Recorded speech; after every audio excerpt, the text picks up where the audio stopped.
Good morning, students. Welcome to our revision program. Before getting into today's topic, I would like to remind you that many of you are yet to submit your previous two homeworks, that is electricity numericals and question answers of metals and non-metals. Students, kindly do that left out to homework also. Along with this today's homework, please send those homework also those who haven't sent yet. Um when you are sending those homework to the mail, take separate photograph, put the dates nearby that, then only it is easy for us to identify that whether you have sent your homework or not. So I'll once again remind you, please kindly do the old homeworks also along with today's homework. Send without fail to our school mail id edustar.10@gmail.com. Today in our revision program, we are going to revise about our environment. In our syllabus, in the management of natural resources, three different topics we will learn. Out of that, sources of energy is completely removed for 2021 board examination, and the management of natural management of natural resources is only for the internal assessment for the students.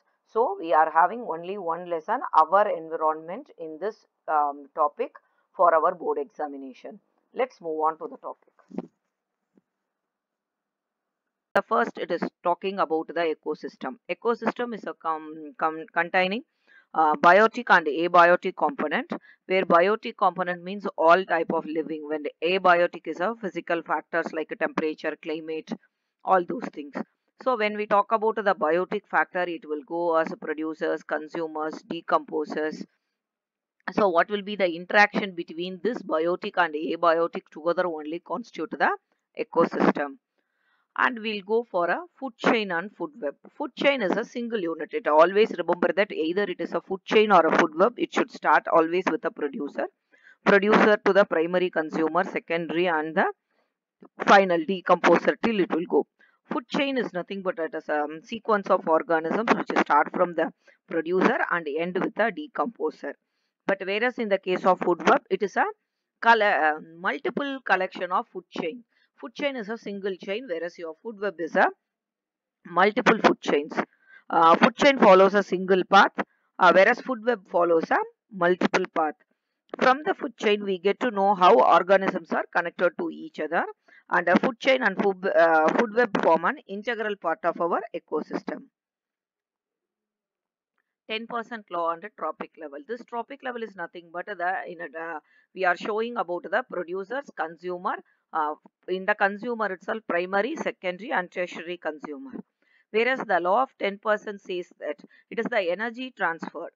This law states that only 10% of energy is transferred from one tropic level to the another tropic level. That is, in the total energy, only 10% of energy is transferred from producer to primary consumer.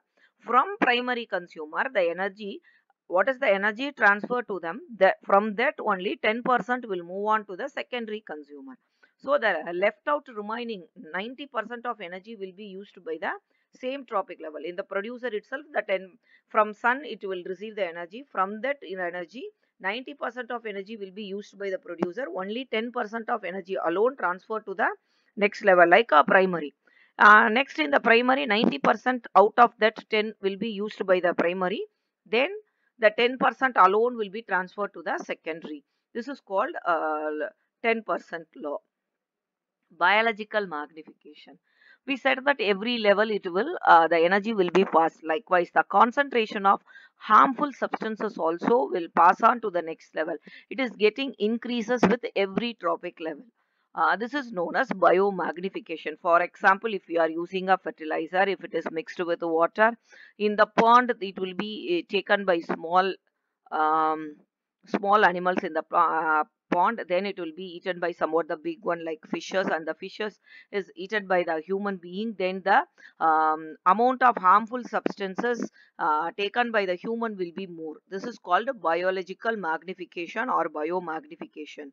The addition of pesticides in one tropic level increases the concentration of the pesticides in the other tropic level also. This is called biological magnification. The next important topic of our lesson is ozone layer.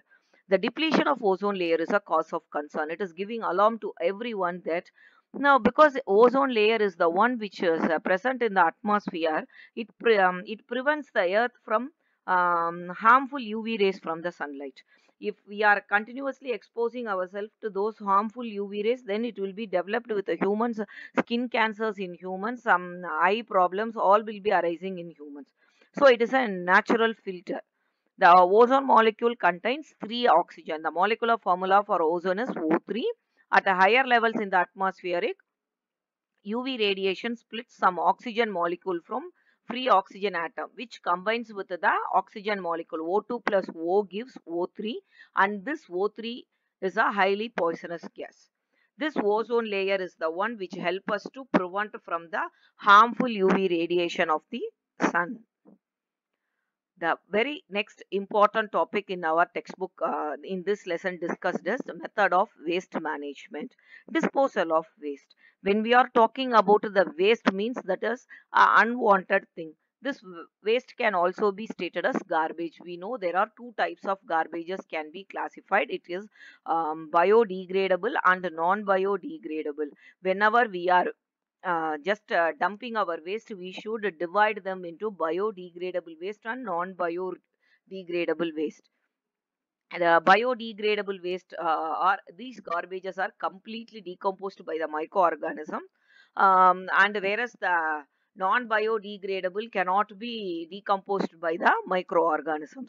So this waste disposal means just a handling of non-biodegradable garbage. It is starting from home, school, any working places, hospital, everywhere we are coming across this non-biodegradable garbage. So this method of handling the waste, that a solid waste management or the waste management, waste disposal management, all are very important part of our daily life. It can be just disposing the home waste or disposing the classroom waste, whatever it can be. It should be followed in a proper methodology. We have already learned about how sewage treatment plant, the waste of animal dung and vegetable waste also be can used as a biogas plant, as a slurry.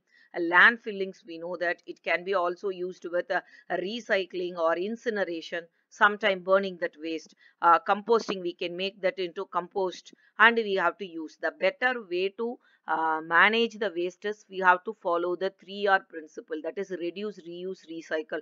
All the thing we have to follow that, then automatically we can manage the waste. So this waste management is a very important topic. It can be a solid waste management or a any waste management. It can be a liquid one, or that is a sewage treatment plan or a garbage in a town. How to decompose that? The handling of the waste management plays a key role of the society to make the society as a healthier one. Okay. All these things are the very important topic in this lesson. Now take down the practice questions. 5 practice questions are shown in your screen. Take a screenshot. Please write the question and then the answer. Okay. Send your answers to edustar@gmail.com. Thank you, children. Stay home, stay safe.